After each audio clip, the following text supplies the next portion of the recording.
All right, so this is the third time she's probably learned her lesson from stealing. Why do you keep stealing?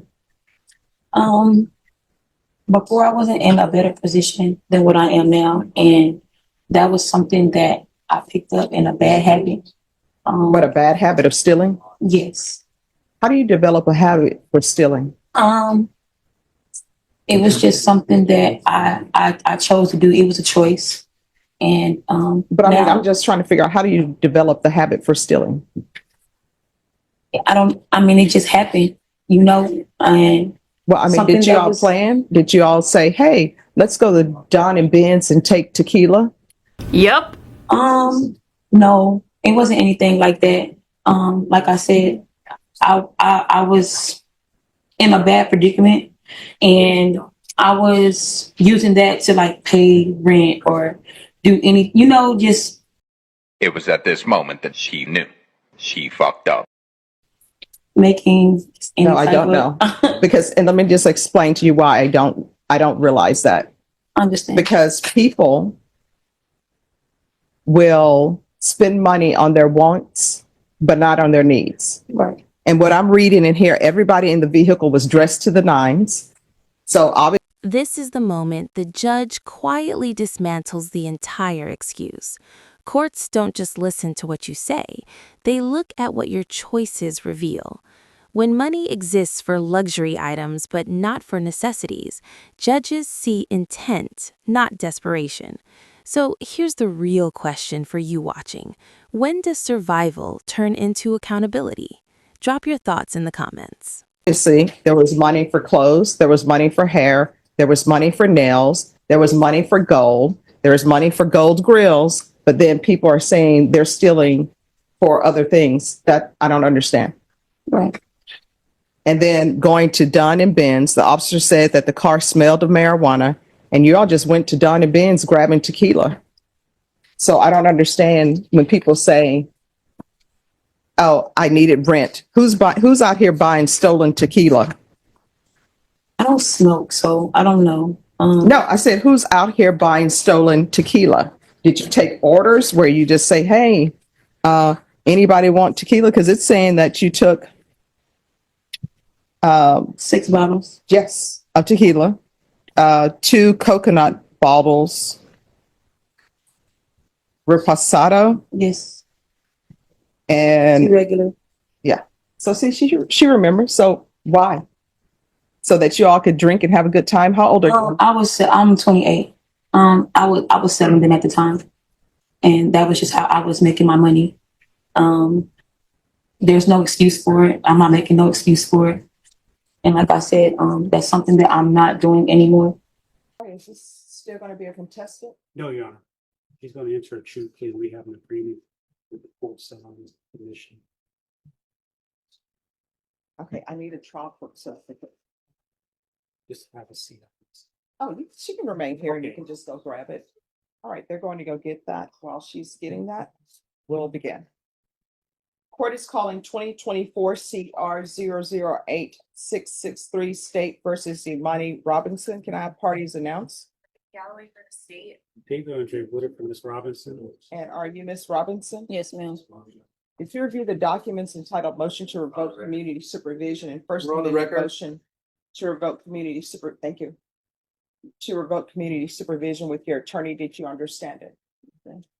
Are you the same Imani Renee Robinson who was placed on community supervision in 2024 CR 008-663 for the offense of theft of property less than $2,500 with 2 or more convictions on December 5th, 2024 for a term of 4 years? Is that you? Yes, ma'am. State? Violation of condition number 4 in Fair County, Texas. The defendant, Amani Renee Robinson, did then and there fail to report to the supervision officer as directed for the months of May, June, July, August, September, and October 2025 in violation of condition number 4. How you plead to that, true or not true? True. Judge, we even abandoned the remainder. Any objections? No objections, Judge. Did you understand by pleading true to violation of condition number 4, the court could find it true, grant the motion? And this single word, true, just changed everything. In probation court, pleading true isn't a debate anymore, it's a confession. From this moment on, the judge has full legal authority to revoke probation and send her to jail. No trial, no jury, just discretion.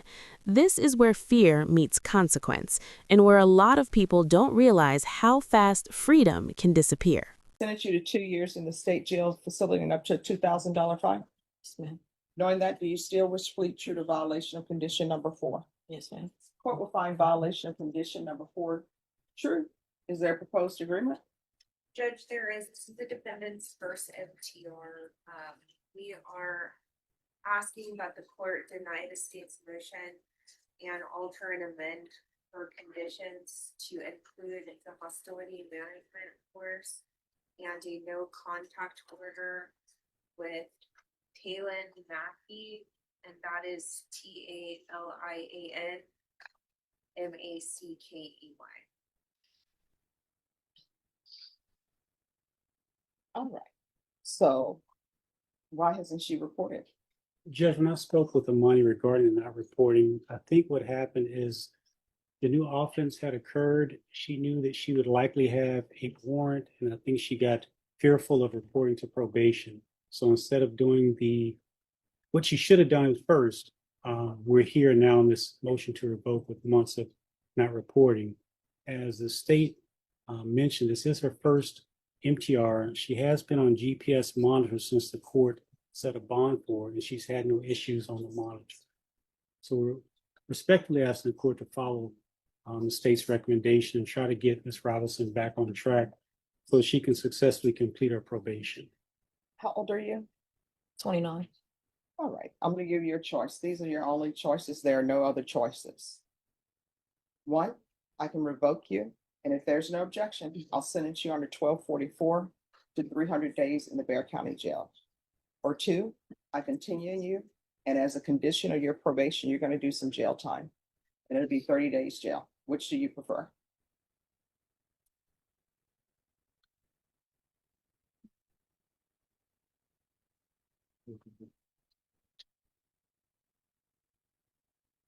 You need to discuss that with her? I would like to, Judge, before she makes a decision. All right, thank you. Let's go ahead and see.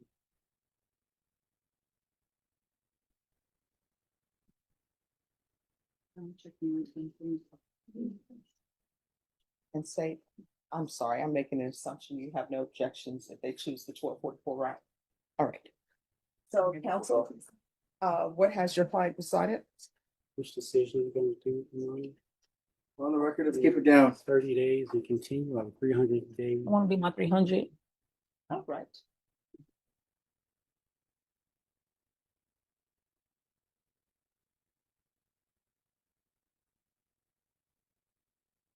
Oh, do you have the, I think you have to turn it into your clerk. all right, can I have a trial court certification, please?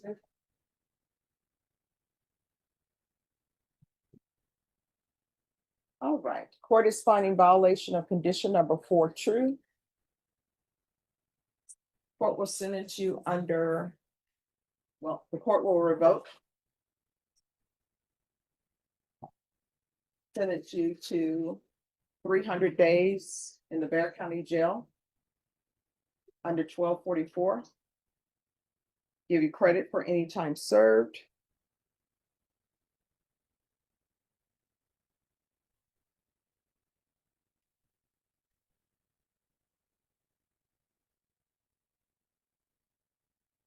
There's to be no contact with Don and Ben's, BEN''S. There's to be no contact with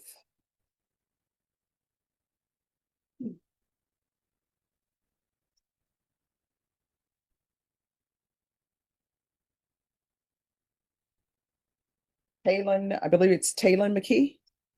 I believe that was the name the state put on the record, Judge.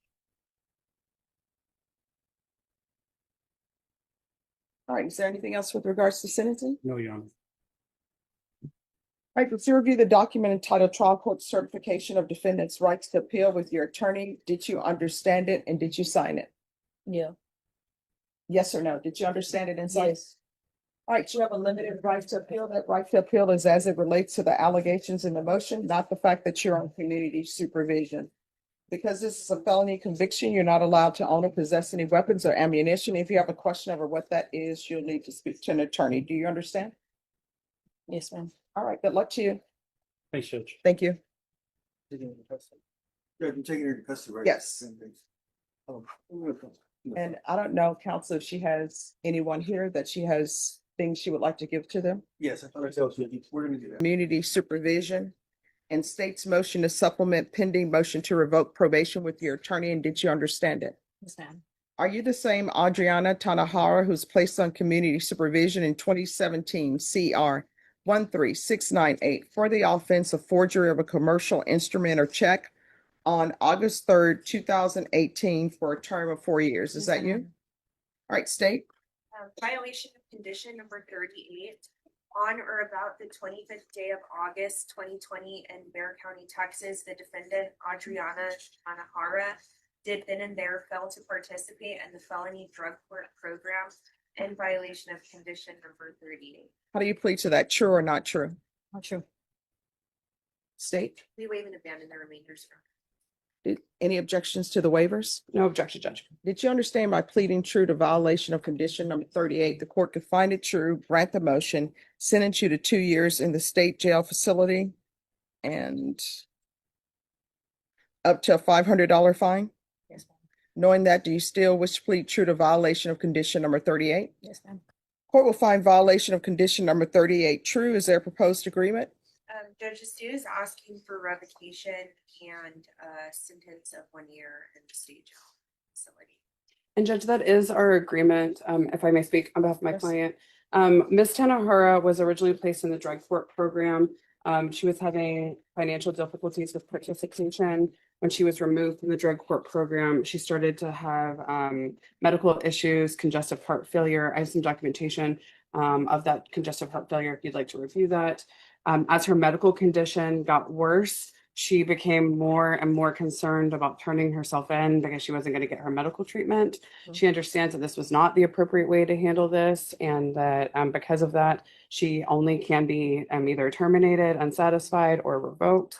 But she is here wanting to take responsibility, and I do think she wanted to address the court really quickly, if she may. Do you want to raise your right hand? Do you solemnly swear or affirm the testimony you give will be the truth and nothing but the truth, so help you God? Yes, ma'am.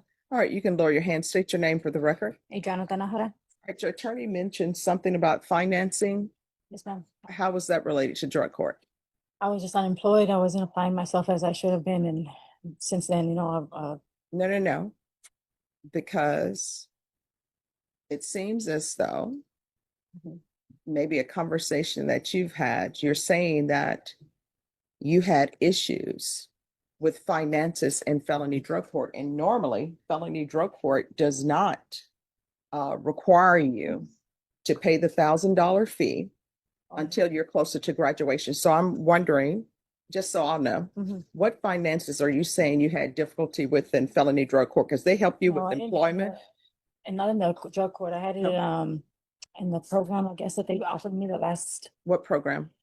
My probation officer had called me and told me that there was a program I could pay off my fees in a certain amount of months. And What program? I don't know what it was called. So two things, Judge. How I was addressing the drug court was that she was not able to provide for herself, not provide for the drug court because of financial issues. So that's issue number one. Yes. And then issue number two is that according to my client, the felony probation officer told her that if she was able to just pay off her fees, they would terminate her from probation. I know that that's not necessarily the way that it works, but that's how it was discussed with her. And it's not the first time I've heard that being discussed with the client. So I think just for court's clarity, I think that's what she's speaking about. Okay. And let me give you the documentation on the medical. And then my other question is, it said that you owed $743.99 to HEB. Has that been paid? Yeah, ma'am. I'm sorry? No, ma'am, not yet. All right, It was you've just had being since paid. 2018 to pay that. Why hasn't that been paid? I wasn't always employed, but it was my fault. But I mean, it's since 2018 and you haven't paid a penny to that? Take That's a problem. responsibility. Yes, ma'am. And then this is not your first motion to revoke. That's a problem. Understand. So what have you done? Have you done anything other than this is your second motion to revoke? I've just got employed. I mean, I've just, been trying. I mean, if you haven't done anything, I mean, just tell me. No, ma'am, I haven't done anything towards the courts. You're right. Because you were placed on probation before I was presiding judge in this court.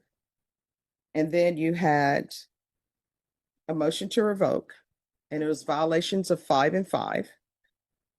And according to this, you have children. That's why I told you to do parenting classes. Okay. And it appears you haven't done anything since 2018. Sorry.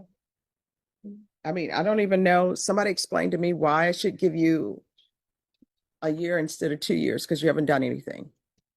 I guess the basis of our request is the congenital heart failure and the medical treatment that she would receive in the state jail facility. She hasn't done anything towards the court, but she did at one point receive gainful employment, and that was a huge struggle and a huge hurdle that had to be overcome by Ms. Tanahara. I think you can see based on her drug court participation, as well as even the medical documentation, she is a methamphetamine addict and has struggled with addiction for quite some time. And so even just getting gainful employment was a feat in and of itself.